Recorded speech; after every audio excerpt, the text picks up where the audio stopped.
Hello, Nope Coach listeners. Welcome to episode 43. This is a new topic for me. I literally just found out about it recently. Change back moments. So I'm welcoming back Laura Gates Lupton. And the premise for this episode is we're talking about when you make changes in your life, whether it be, I think the example you gave was wanting to drink less and go to bed earlier. And then you're hanging out with your friends on a Friday night or the weekend or whatever. And you're like, okay, it's 9 o'clock. I'm done now. I'm checking out. And they're like, no, like change back, like the previous version of you. And I think that's a really clear cut example, but there can be examples that you don't even realize have happened, because sometimes like that's a behavior that you're wanting to cut out or reduce or minimize. But the opposite can happen too, a behavior that you start. Like say you're in a group of friends who've always wanted to write a book or always wanted to start a business or whatever. And you're the one who's actually like, yeah, now's the time. I'm going to stop talking about it and start actioning it.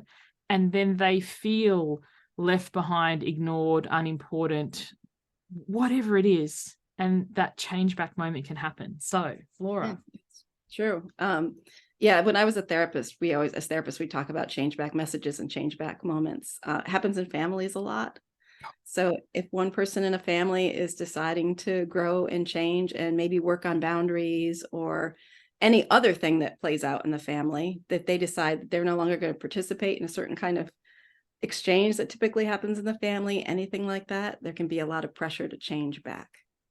That's part of what that is. And it can happen around all kinds of things too, like weight loss, for example. I've seen this happen where a couple of friends are around the same weight, they have the same sort of eating habits, that kind of thing. And one decides, I'm going to work on this.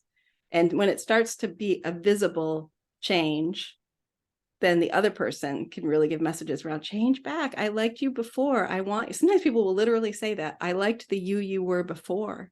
I could talk a lot about this for weight loss, for growing a business, for many things, because people can feel threatened, or they feel like what you're doing is a direct attack, or that you are making it mean. So, for example, I used to weigh twice what I do now. It's no secret. If you followed me, you'd be familiar with that. So I would have friends that I would go to the movies with and, eat the large popcorn, the choc top, the drink, whatever, or go out to eat to a buffet and eat, way more than was nourishing for my body.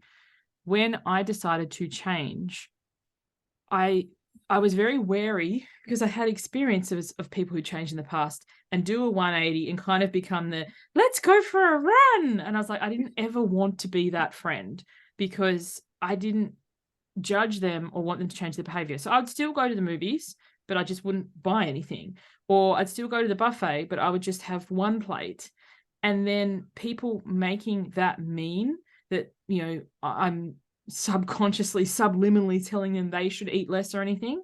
Because there are times when people do a change and then get really proselytizing about it and, start like, reformed smokers or something like this, can get really pushy sometimes, saying, well, you should do this too. And in those moments, I can see the change back kind of being a push-pull. You should do this. Well, I don't want to do this and things.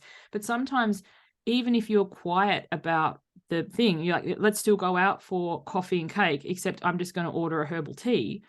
They make that mean something, and it can get quite snipey. And having the boundaries to hold that conversation, like, I don't mind that you order that, like, it's great, but I'm going to order this, and it just becoming I'm not open for discussion on this, especially if it's in a group situation. Yeah. There's a lot of assumed projection that can happen. So when someone's quiet about it and they're making changes, the people around them can assume that the person who's changing thinks everybody else should be making the same changes, is judging them. It's trying to get them to change, when often it takes all the energy you have just to work on yourself. So you're not there it is. That it's like you have so many spoons in your drawer. I did an episode on the spoons, and they're allocated to your own change. There's nothing left over for whatever it is that you've got going on. No, and there might be somebody that you wish, like, say, for example, you've decided to get healthier. There might be somebody that you wish would, but that doesn't mean that you're judging everything that they do, because, often you're spending all your spoons on yourself. Yes, and I've actually found in the many different things I've changed over my life, me asking, inviting, whining, nagging never got anywhere. Whereas when I quietly just went about my own business, how often the people around me just changed alongside because they saw how I was sleeping better, or my mood was better, or I was, and the most basic of example, we have a familial idiopathic, so that means unknown, low iron situation in my family line. And when my kids were younger, the vitamins and stuff that the doctors recommended, they would not take them for no matter what. I couldn't hide them in food. I couldn't bribe them, nothing. They just flatly refused. So when I started taking my own multivitamin, like just in the morning with the water, my breakfast, mummy's got her vitamins, whatever, and they just witnessed that, they're like, oh, where's my vitamins? So it was kind of like they wanted to work on it. They wanted to do this. And things like movement and that, like when I started to get fitter and enjoy movement, oh, can we come too? And now sometimes it reaches a point, it's like, I actually really want to go on my own. Yes. That we don't want to be left out. And you're like, actually, I'd like to leave you home. And things like reading, it's funny when I love to read. I've always loved to read.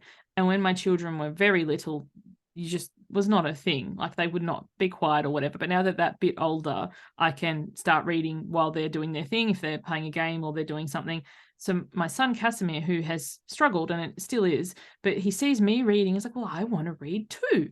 So we found him a couple of book series and sitting with him. It's funny. It's like, I like reading on my own. Same as walking, but it's like, oh, mummy reads all the time, that I want to read too. Fostering the love by modeling the thing. And that was never my intention. It was just doing what I loved. And I think sometimes, with the change back moments, people will assume that we are, as I said, judging all thing, but maybe on some level they want to make a change. And now they're surrounded with people who are changing. So it's making them question that. And when we are questioning, we can project and get, it can get messy. It's having clear boundaries with things. Right. I think that's important to be aware of, so that when you are making changes, to know that you may get those messages or have those moments with people where they're uncomfortable. But the key really for dealing with them is to talk about it, in a non-judging kind of way, to say, hey, I've noticed this. Are you having problems with the changes I'm making? 100%. And to put it out there, because if you don't, then there's a lot of back and forth projection that can happen. Well, the other thing that can happen too, and I will throw myself under the bus and put my hand up and own this. When I'm making changes and I'm having the wobbles or the doubts or the missing it, because you miss the things that you used to indulge in. I could put myself in groups or back with people who I know are going to go, one won't hurt or whatever. I make that choice. Like if I'm feeling wobbly and then I go to a space where I know that I'm going to be encouraged, I can't then turn around and snap at that person and say, you don't, like, it goes in both ways. The person can be like having this, but also I know a number of times where, especially around food, I've been like, I don't want to eat what I've planned to eat for lunch. So I'll wait till right up to lunchtime. And then I'll say to my husband, hey, are you hungry? Let's go and do something that requires us to leave the house. And then when we're out and about, oh, let's get lunch. And then obviously it won't be the most nourishing or healthy thing. So it's kind of like the chore or the job or the thing that needed doing outside of the house. When I'm on full track, Suze will be done. Not when hungry. Never enter the supermarket hungry. But it's kind of like it goes in both directions as well. And it's observing, just because you have a slip or a slide doesn't mean that you're out of the race. It's just like, yeah, okay. And often now I think they're good things, because when I do overindulge or stay up too late or whatever, I'm like, this is why we don't do this anymore. Like instead of feeling guilty and shaming and blaming, it's like, yeah, okay, I had a moment. I feel shit. And this is why I don't live here anymore. Yeah. And I think you made a good point back there, Suzanne, that we all know who the enablers are in our lives. So when we're trying to make changes and it's hard, we know like, oh, but I could spend time with this person and I wouldn't have to do this anymore. Like they'll approve of me staying back here. Yes. I'm trying to think about it. It could be weight loss. It could be business. I have business friends who I know I get on Zoom with and we will co-work, which means we'll just chat for the hour. And there's people who's like, no, actually, I need to work now. So let's set our time, let's do our work, and let's unpack at the end. And Yeah. knowing who are the people who are going to, enable me, and who are the people who are going to be like, no, what are you working on? And then you put yourself in those situations.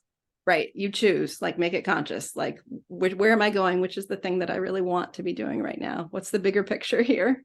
Yes.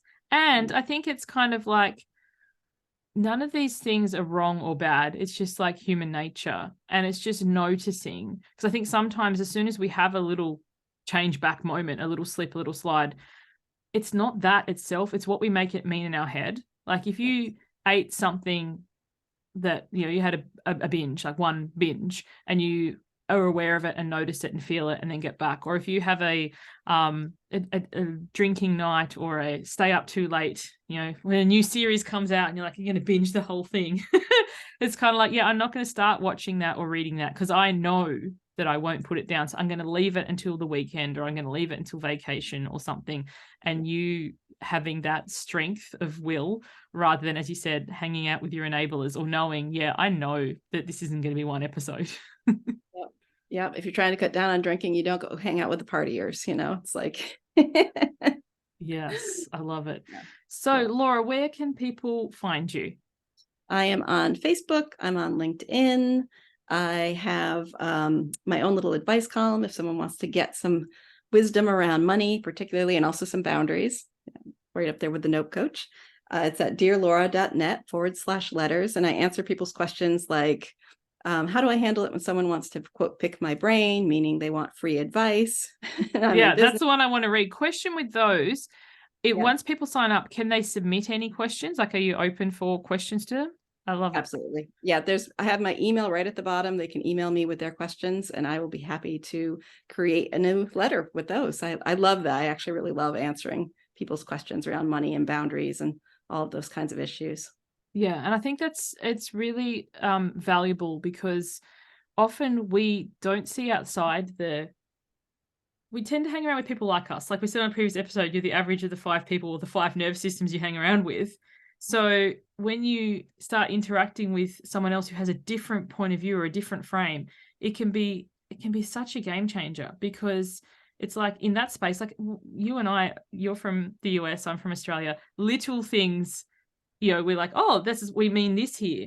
And when you read someone's advice column or their newsletter or something and they have a whole different perspective to you, that little shift can be so invaluable. Yeah. Yeah. And really the thing that we stumble on, is people pleasing. So sometimes having somebody else be able to point out like, oh, this is the way you can handle it without being a bitch or a bad person or whatever, and still stay in someone's good graces. But that's a lot of what I end up addressing around these things, around like people like, may I pick your brain and like, oh, I don't want them to be mad at me, but I want them to pay me. Yeah, and how to be clear, like as Brene Brown says, clear is kind. Yes. Nice is not necessarily kind. Yes. To yourself or to them. Thank you for joining me once again, Laura. Thank you Thank you, everybody Suzanne. for listening. Bye for now.